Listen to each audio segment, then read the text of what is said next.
I love shared leadership, symbolized by the circle, where power is shared more equally and more fluidly.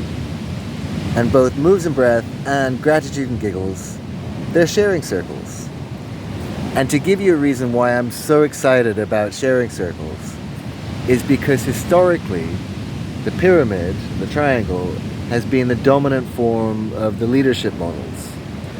Now, I'm not saying that one is better than the other, but I am saying that the balance of the two is so important because they're complementary and they each do things that the other one can't.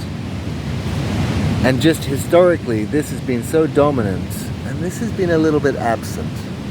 And this video is about why maybe it's time to change that. The most obvious example of this is teacher and student.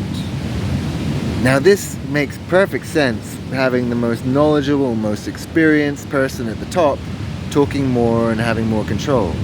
And it works in so many different settings. And equally, the boss and the employee. You know, the boss has been there, done that, so they should be the leader. Makes sense. This form of leadership is so effective and so efficient that we started to overuse it a little bit. And over centuries and millennia, then the roles of leader and follower can start to become fixed. And then there's a sense of separation between them and us, where they have power over us. And historically, that has become white people of color, male, female, neurotypical, neurodiverse, rich, poor, old, young. And over time, then that sense of sort of domination starts to create antagonism and conflict. But this allows for much more fluidity of power. And so there never becomes that separation of, oh, they're always in power and we're always not. It's more of a feeling of, we're in this together. We're a team. And that's more fun.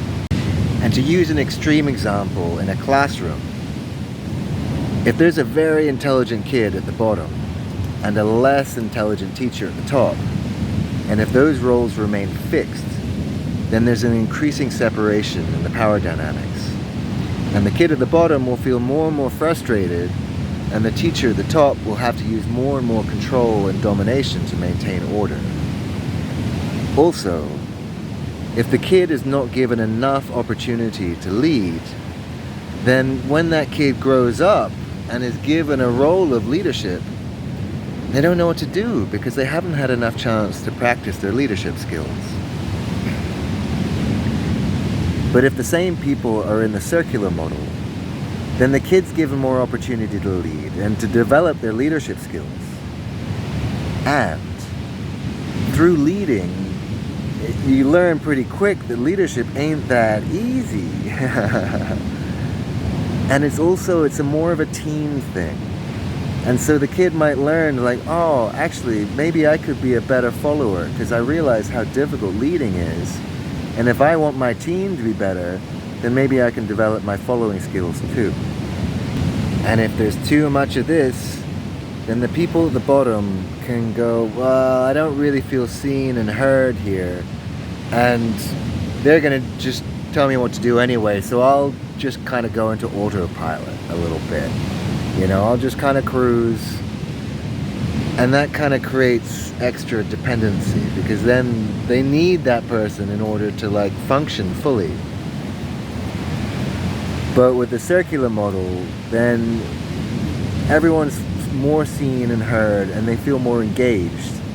And so they're more of an active participant in their learning. And it's less like, oh, they're going to do it for me, but we need to do it together for ourselves. Now the problem with this is that it's less familiar and we've had much less training with it. It also requires slightly more refined communication skills and emotional intelligence, skills which we haven't really been taught. And so if you give people a choice between the two, most likely they'll choose this every time. because this is what's familiar.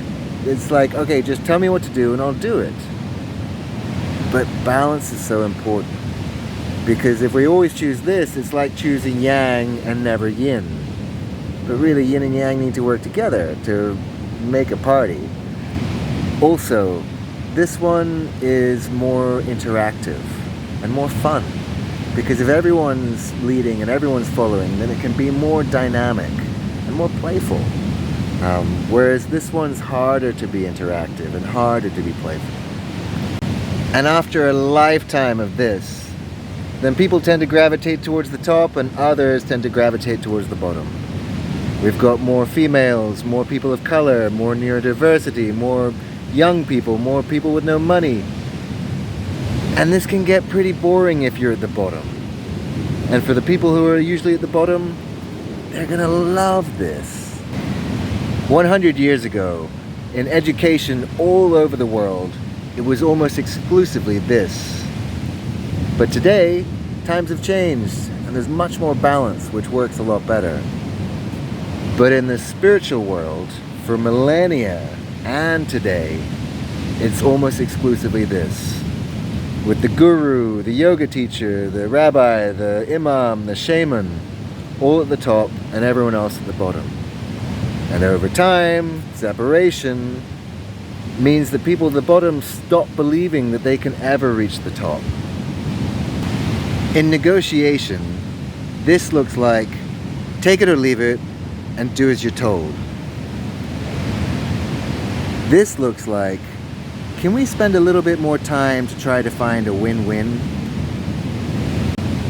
But before we can really learn to love this, we need to be familiar with it and to understand it and to know how it works and to practice it.